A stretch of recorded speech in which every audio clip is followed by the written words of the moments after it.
Today's episode of Parish Profile is brought to you by Cheap Fare Mart. Use the link in the description below to book your flights online and use the coupon code provided to save up to $20 off each booking. Portland is a parish located on Jamaica's northeast coast. It is situated to the north of St. Thomas and the east of St. Mary. The parish is known for its natural beauty, stunning beaches, lush vegetation, multiple caves and rivers, as well as the peak of the Blue Mountain Range. It lies in the direct path of the prevailing northeast trade winds that bring rain, and its hilly terrain trap the winds and ensure almost daily rainfall. Welcome back to Elite Jamaica, the place you come to learn about Jamaica and Jamaicans. If it's your first time joining me here, consider subscribing to the channel and click the notification icon so you never miss an update. A combination of the parish of St. George and the part of St. Thomas, this parish was named after the Duke of Portland, who was governor of Jamaica between 1722 and 1726. The Maroons, who lurked in the Blue and Jonquil Mountains, were adamant that Europeans would not settle in Portland. They got all their firepower by raiding plantations or by purchasing them from mercenaries. The 1730s saw a series of battles between the Maroons and the British. When it seemed that the Maroons were about to destroy Portland, the British captured Nanny Town. The Maroon settlement, whose leader was the woman who was later to become Jamaica's first national heroine, Nanny. Portland is known for its vast contribution to the country's agricultural output, especially in the cultivation of banana, coconut, and breadfruit for both the domestic and foreign markets. Most of its coastal strip has been designated as land suitable for cultivation with almost no limitation. No other agricultural land has been attributed with this description in Jamaica. Portland is bordered on the north and northeast by the Caribbean Sea, west by St. Mary, and south by St. Thomas. The parish covers 89.86 km of the island's total coastal area, while its maximum width is approximately 20.84 miles. Portland's coastline stretches from Hector's River in the east to Windsor Castle in the west. The two main towns of the parish are Port Antonio, the capital, and Buff Bay. Port Antonio is regarded as the cradle of the tourism industry, having been the first town in the country to accommodate tourist visits as a result of the emergence of the banana industry. The parish has the distinction of having two harbors, and one of its main features is Navy Island, situated on its western harbor. Port Antonio in recent years has been assuming increasing importance as an economic and cultural center, and it is the hideaway for some of Jamaica's most exclusive tourist accommodations. Somerset Falls. Tumbling down the hillsides, Daniel River makes a beautiful painting of the landscape. Miniature waterfalls along the narrow gorge add to this awesome scenery, with the mist and the steady rush of water blotting out the outside world. The Nonsuch Caves. As the popular story goes, these caves were rediscovered in 1957 by a goat that seemed to have lost its way. Mother Nature seems to have used her free hand to create similar structures to what man has created to adorn the chambers. The Blue Lagoon.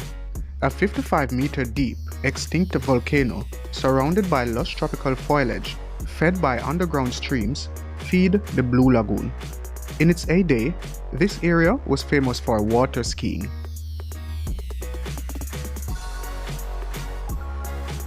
The Rio Grande.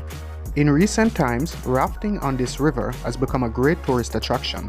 Rafting starts at Berrydale and continues for about 4 km, ending at Rafters Rest. The Reach Falls. Situated in Montchanil, these breathtaking falls are a scenic highlight for this area. Still Springs. This is a recreational center which boasts 156 acres. Among the facilities offered are fish ponds and a river, picnic grounds, and a garden. Navy Island, 7 minutes by boat from Port Antonio. Attractions include a guided tour by reservation.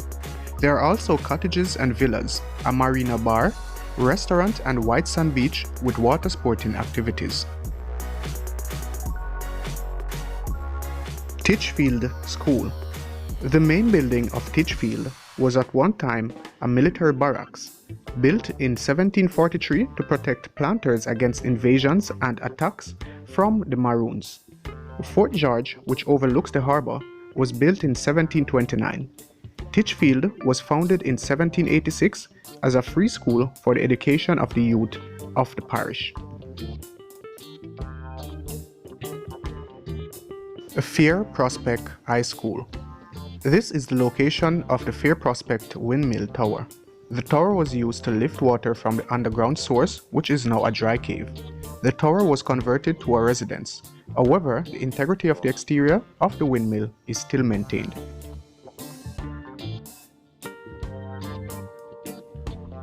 Seamans Valley.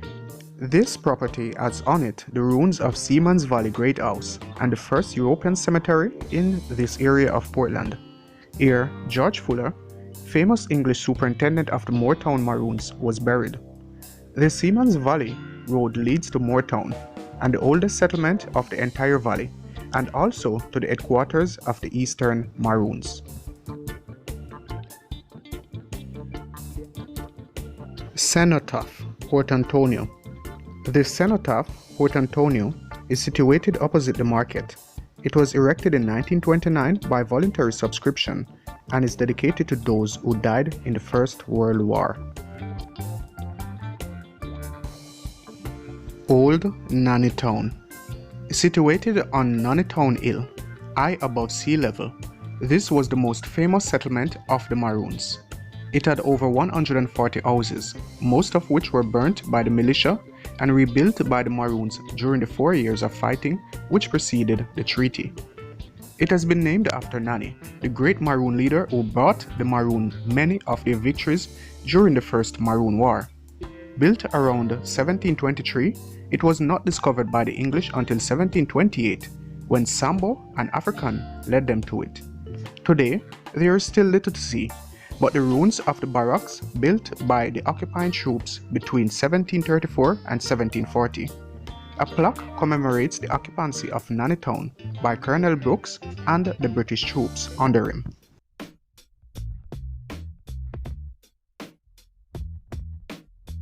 Moortown, New Nanny Town. In 1739, Cudjoe, Nanny's brother, signed a peace treaty with the British. The Maroons thereby became the first group of blacks to succeed in gaining their freedom from their colonial masters. Nanny, however, refused to sign a treaty with the British, but agreed to a truce. Nanny's Maroons, after the truce, divided themselves into two groups, one of which went with her brother Quaco to Crawford Town, and the other group followed Nanny to a new settlement, New Nanny Town, now called Moortown. The success of settlements like Moortown depended on a large extent to the quality of the superintendent, and Moortown was fortunate in obtaining good ones. The most famous of these was Lieutenant George Fuller, an Englishman who became the acting barracks master and later superintendent at Moortown between 1809 and 1823. He also started the Fuller family through marriage with a Maroon girl. Moortown is today governed by a colonel, a Maroon given the honorary title earned by his ancestors.